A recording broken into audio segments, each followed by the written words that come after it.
Hi, my name is Laurie Burke, and I'm a staff developer at the Reading and Writing Project housed at Columbia University Teachers College. And I've been working with teens and tweens over the past 2 decades or so. And it's all in the service of providing equitable literacy experiences for all in school and out of school. So I'm here to support you all because I imagine you clicked on this video because you have a teen or a tween in your life that you're looking to support in a reading workshop beyond the school hours. Or maybe you've come because you just want to know what the heck a reading workshop is if you didn't grow up in one yourself. So I thought I'd spend just a couple minutes helping you get a sense of essentials for workshop and give you a quick bird's eye view of what a typical day might be like, and then finish up by offering you some sustainable tips that might help you support the teen or tween in your life that will fit in with your busy schedule. So, when it comes to thinking about why this matters, the research reveals that readers are exponentially more empathetic than non readers. And so I know that we have a shared mission to raise the most humane citizens possible. And we're hoping big time for our readers to be flexible and passionate to read for both pleasure and vocational pursuits and academic pursuits. And we also want them to walk away from their teen and tween years with tools and strategies that can help them navigate and tackle the inevitable challenges that'll come up as they aim to read the world, this crazy complex world, and we're surrounded by more text than ever before.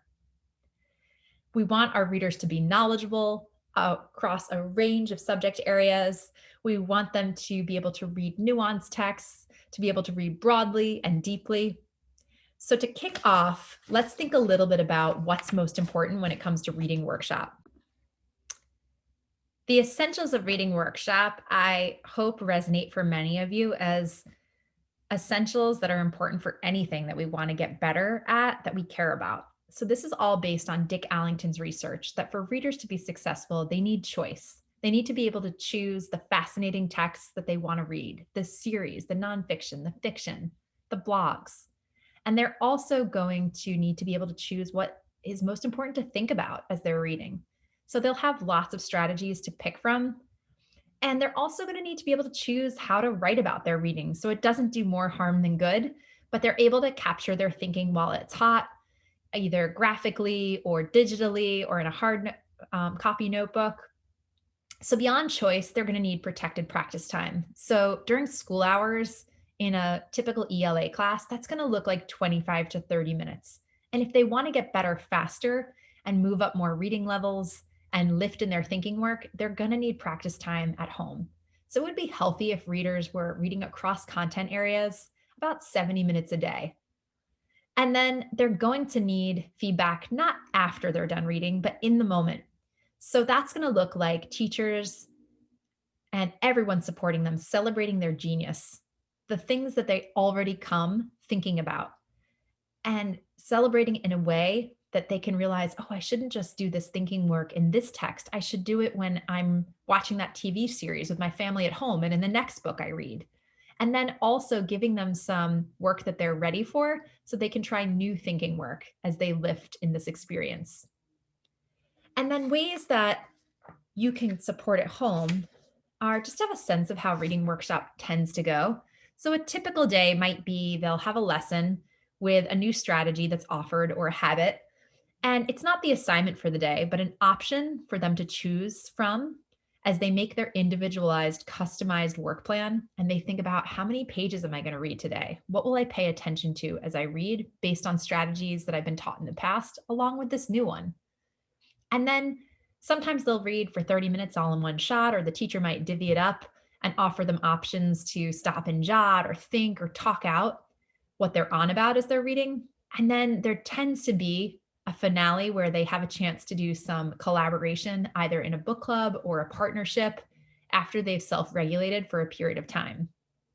So, some ways you can support at home are to help set up a reading space, and it needs to be consistent. Maybe it's filled with some post its, some fun pens, or their favorite digital platform so they can capture their thinking. It's filled with virtual stacks of texts and physical stacks of texts. And then you're helping them co-curate reading materials. And sometimes we know our teens and tweens don't really want to hear it from us caregivers, us parents. So you might just like casually drop some fascinating texts in the bathroom where you know they hang out or in the minivan. Um, and then protecting that practice time. So that might be having conversations with the rest of the household around like what that practice time, that sacred time is going to look like. And the reading space could be that they get the family car for an hour if that's the only quiet space while you have a lot of people possibly working from home or extra relatives staying with you or whatever your scenario or conditions might be. And then creating casual opportunities to talk.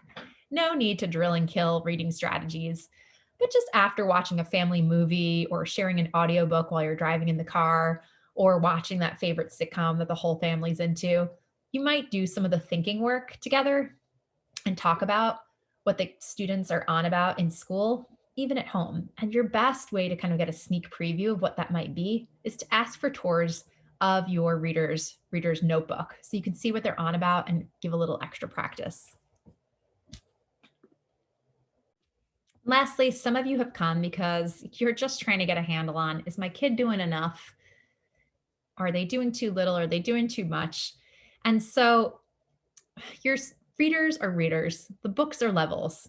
But as your readers learn from their teachers which band of levels they might find as a best fit for independent reading when they're not reading with another adult or another classmate, they're going to want to make sure they're just shopping at the beginning of the week for enough books across content areas. So our readers that are getting close to the adult level literacy, those higher bands, they're going to be reading a book every 5 to 10 days. And they'll want to do some reading math to make sure that they're finishing books in about that time. It's not law. If they have an 800-page book, of course, it might take them a bit longer. And then our readers that are reading in the lower bands, we're going to just want to make sure that if they want to get better a little bit more quickly, that they're reading enough volume.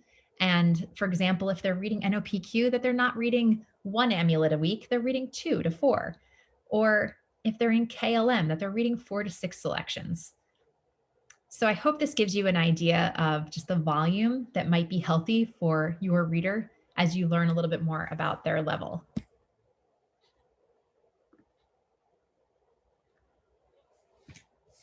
Your partnership is everything. I wish you all well and good health. Good luck.